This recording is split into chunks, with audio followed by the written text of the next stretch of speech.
choc. Il est sous le choc. Qu'est-ce qu'il a vu, les gars? Qu'est-ce qu'il a vu? Il voit quelque chose qui approche. Une ombre gigantesque. Oh.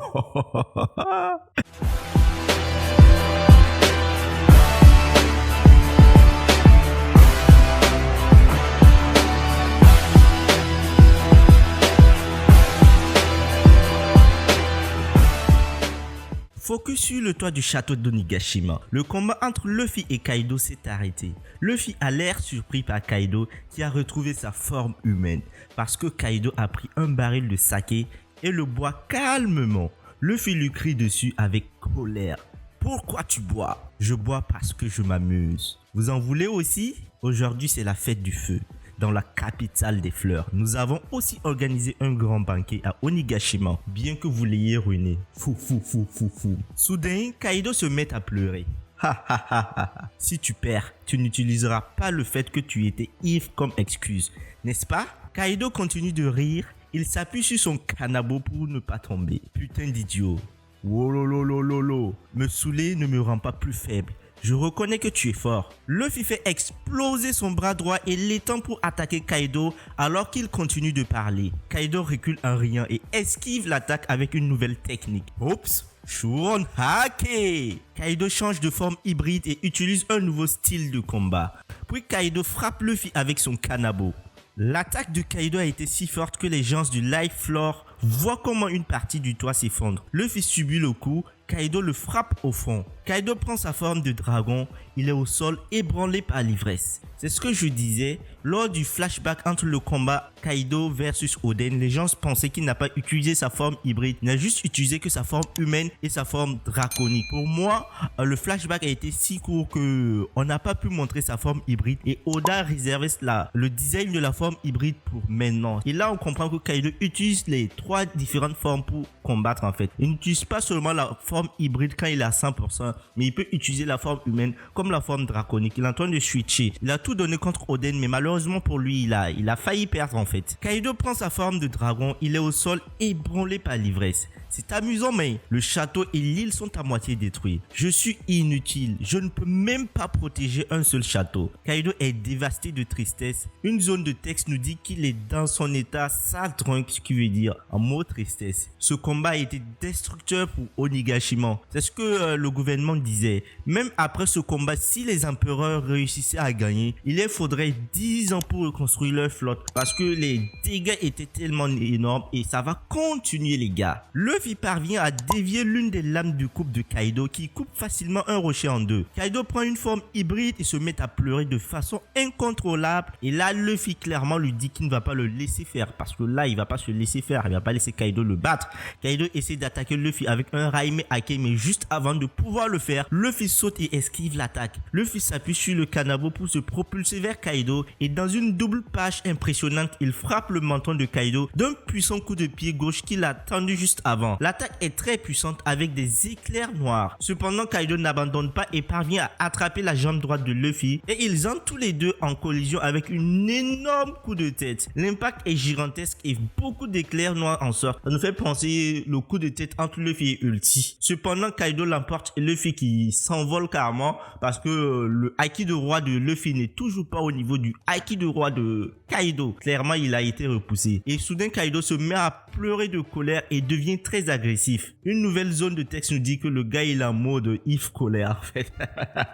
Donc Kaido c'est un vrai clown. Qu'est-ce qu'il est en train de faire? Je me dis qu'il n'est même pas à 100% parce que là il est en train de s'amuser avec Luffy. Luffy lui il est carrément à 100%. Vous allez voir que Kaido n'est pas la créature la plus puissante au monde pour rien les gars.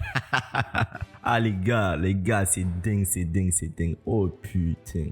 Luffy attaque Kaido avec beaucoup de coups de poing géants avec une couleur du haki qui est vraiment dingue. Oh les gars, j'imagine quand ça va venir en animé. Kaido contre-attaque en balançant son kanabo et en parant les coups. Bien que les deux attaques soient serrées, parfois Luffy et Kaido parviennent à se taper. Les gars, ils sont en train de se bastonner clairement. Luffy ralentit son attaque et arrête le kanabo de Kaido avec sa main gauche. Puis il étend sa jambe gauche, fait exploser son pied et frappe le ventre de Kaido avec un coup de pied puissant. Oh oh oh. s'écrie Kaido. Les yeux de Kaido deviennent blancs et du sang sort de sa bouche. Luffy le regarde très sérieusement et en colère. La bataille est brûlante. Mais, mère, coupure. Putain, j'aurais aimé voir plus, mais on va directement ailleurs. Devinez où est-ce qu'on est en train d'aller. Devinez les gars, devinez les amis. On va directement au niveau de la terre sainte de Marie-Joise avec le Gorosei qui est rassemblé dans le château de Pange. Et la rêverie de cette année est maudite, dit un membre du Gorosei. Le second membre lui répond, laissons cela de côté. Maintenant nous devons nous consacrer sur Wano Kuni qui aurait imaginé que cette bataille pourrait en arriver si loin. Ça veut dire la rêverie est finie. Là, tout le monde est concentré sur le combat qui est en train de se dérouler à Wano Kuni, ce qui va changer la face du monde pour toujours. Il est temps de faire quelque chose. Nico Robin aurait dû être arrêté maintenant. Avec Kaido et Big Mom qui se battent, il ne serait pas anormal que quelqu'un meure pendant cette bataille. Cette personne devrait être effacée. Et quand le Gorosei dit ça, ça me rappelle aussi que durant cette bataille, aucun personnage important n'est mort, à part les sous-fifres qu'on ne connaît pas, les personnages random. Donc ça me laisse un goût de quelque chose en fait. C'est pas que je suis sanguinaire, mais à Marineford on a vu des morts vraiment marquants, ce qui nous a permis de ressentir de l'émotion. Là clairement on a les fours rouges qui tombent, mais non ils sont pas morts. Après on a vu d'autres personnages. Je suis sûr que Jack il n'est pas mort. Je suis sûr personne n'est mort en fait. C'est quand même ça laisse un arrière-goût d'inachevé. Et là, on fait un plan sur la mer près de Wano Kuni. La flotte du gouvernement mondial est toujours là. L'un des agents du gouvernement rapporte la situation par le Denden Moshi. Et là, le premier agent dit clairement, tous les navires attendent toujours des commandes. Ah, que se passe-t-il? Que se passe-t-il le Gorosei? L'agent observe quelque chose avec des jumelles d'un des navires. Il est sous le choc. Qu'est-ce qu'il a vu les gars? Qu'est-ce qu'il a vu? Il voit quelque chose qui approche. Une ombre gigantesque. Oh. Qu'avez-vous dit? Je ne sais pas ce que c'est. On dirait une île qui se déplace. On n'a jamais vu ça sur One Piece. Mais qu'est-ce que c'est les amis? Qu'est-ce que c'est? On retourne directement au niveau du château de la Pange dans Marie-Joise. Non. C'est impossible. Même pour nous, ce fruit est devenu une légende. Au cours des siècles passés, il ne s'est même pas réveillé. Même pas une seule fois. Devinez ce que c'est en fait. L'homme gigantesque est Zunicha, l'éléphant géant qui porte l'île de Zo sur son dos. Zunicha est juste derrière la flotte du gouvernement mondial dans la mer près de Wano Kuni.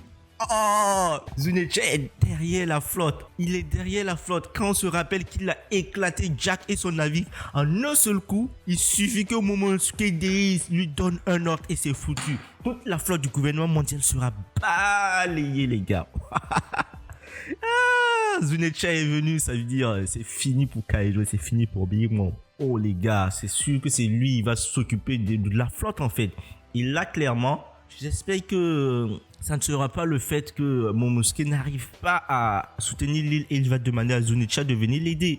Parce que là, ça va être... Et les membres du Gorosei sont en train de continuer leur discussion. Ils se demandent quelle est la raison pour laquelle leurs précédents ont voulu effacer le nom du fruit du démon en fait de l'histoire. Et on ne sait pas pourquoi en fait. On sait pas. Imaginez qu'est-ce que Zunicha était à l'origine avant d'ingurgiter ce fruit du démon. Je me demande bien en fait. Je me demande quel est le vrai sens de leurs mots. Il y a beaucoup de mystères sur Zunicha en fait. Toutes ces révélations vont faire péter mon cerveau parce que c'est monstrueux. What the fuck? Oh putain. C'est dingue les gars. On a hâte du prochain chapitre pour voir le dénouement. Que la paix soit sur vous. Allez à toutes les amis.